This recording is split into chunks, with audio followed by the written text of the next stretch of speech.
Saudaraku, apa yang engkau miliki sekarang berupa harta benda, kekayaan, kendaraan, rumah beserta fasilitasnya, aset tanah, tabungan, investasi di bank, deposito, emas, ternak, saham, semuanya pasti akan berpisah darimu. Semakin banyak jumlahnya, maka semakin panjang pula hisapnya. Kelak akan ditanya dari mana engkau peroleh, bagaimana cara memperolehnya, dan untuk apa engkau gunakan.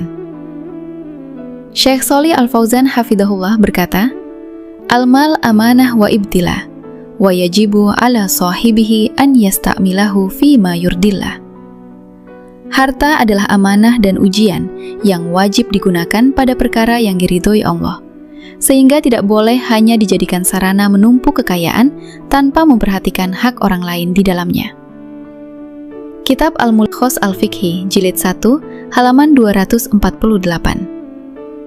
Allah Subhanahu wa Ta'ala berfirman, Alhaakumut takasur, hatta zurtumul maqabir. Bermegah-megahan telah melalaikan kalian sampai kalian masuk ke dalam kubur.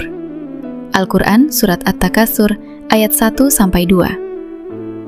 Rasulullah SAW bersabda, Yaqulu ibnu Adam, mali mali, wa hal laka min malika illa ma akalta, fa afnaita, aw labista, fa ablaita, aw tasaddaqta, fa amdoita.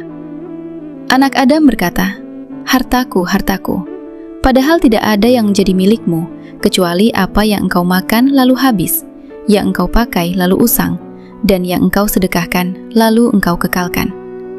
Hadis riwayat Muslim nomor 2958. Hakikat harta yang benar-benar milikmu hanyalah yang dibelanjakan di jalan kebaikan. Begitu pula yang engkau cintai saat ini, istri cantik yang selalu engkau banggakan akan menua seiring berjalannya waktu. Anak yang lucu menggemaskan akan memiliki kehidupannya sendiri. Cucu yang menyenangkan hanya sementara membersamaimu. Ketika ajal datang, semuanya akan berpisah. Harta yang engkau perjuangkan menjadi milik waris atau bahkan menjadi sengketa sepeninggalmu, dan dalam rentang puluhan tahun ke depan sudah berpindah tangan, serta namamu semakin dilupakan. Istri yang dahulu setia menemani hidup akan terpisah, bahkan bisa jadi mencari suami baru. Anak cucu dan kerabatmu sudah mulai melupakanmu, sibuk dengan urusan masing-masing. Dunia akan berlalu dan kelak hanya menjadi sekelumit cerita di akhirat. Syekh Abdul Aziz bin Baz rahimahullah berkata, Al-abd mas'ulun an kulli ma atahullahu min mal wa ghairihi. Seorang hamba akan dimintai pertanggungjawaban atas seluruh apa yang Allah berikan kepadanya berupa harta dan selainnya. Kitab Majmu' Fatawa Ibnu Baz, Jilid 4, halaman 124. Sekarang pun sama. Ketika engkau hidup di dunia, negeri akhirat baru sekedar cerita dalam pandangan sempit pikiranmu, sehingga masih banyak yang lalai dan larut dalam perjalanan dunia. Lihatlah fakta yang ada. Masjid sebagai indikator hidupnya iman di suatu pemukiman. Ketika azan berkumandang, seolah menjadi pemukiman tidak berpenghuni. Hanya beberapa gelintir yang tergerak hatinya menunaikan sholat berjamaah. Syekh Dr. Umar Sulaiman Al-Ashqar rahimahullah berkata dalam ceramahnya, Ad-dunya zailah, wala yabqa lil insan illa amaluhu. Dunia pasti akan hilang dan tidak tersisa bagi manusia kecuali amalnya. Selagi ada waktu, maka berbenahlah, karena pada hakikatnya kita masing-masing akan sendirian mempertanggungjawabkan hidup, sendirian di alam kubur, sendirian menghadapi hisab dan siksa. Sebagian muslim salah memahami bahwa ibadah seperlunya, ketaatan seadanya, dan pemahaman agama sekedarnya, dengan anggapan kalau sudah mati akan didoakan, akan ditahlilkan dan diyasini, akan dikirimi doa. Padahal itu tidak menjamin keselamatan, karena ibadah wajib tetap menjadi tanggung jawab setiap individu.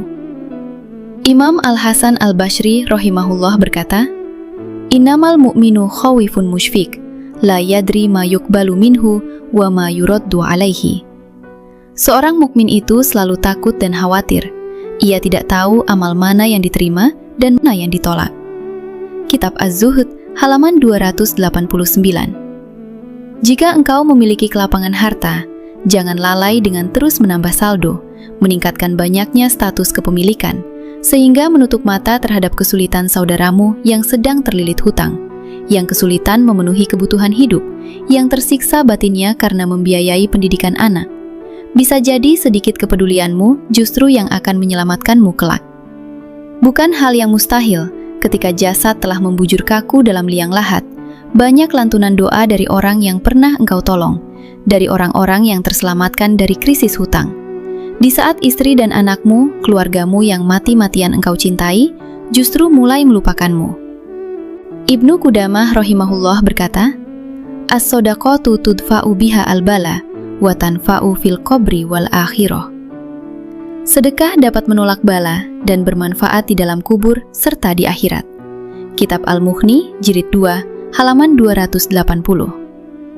Maka harta yang engkau keluarkan di jalan kebaikan, itulah yang akan menetap menjadi pahala jariah yang tidak terputus, menjadi penyejuk di alam kuburmu, dan itulah bekal yang akan membersamaimu ketika semua yang pernah engkau cintai di dunia telah melupakanmu.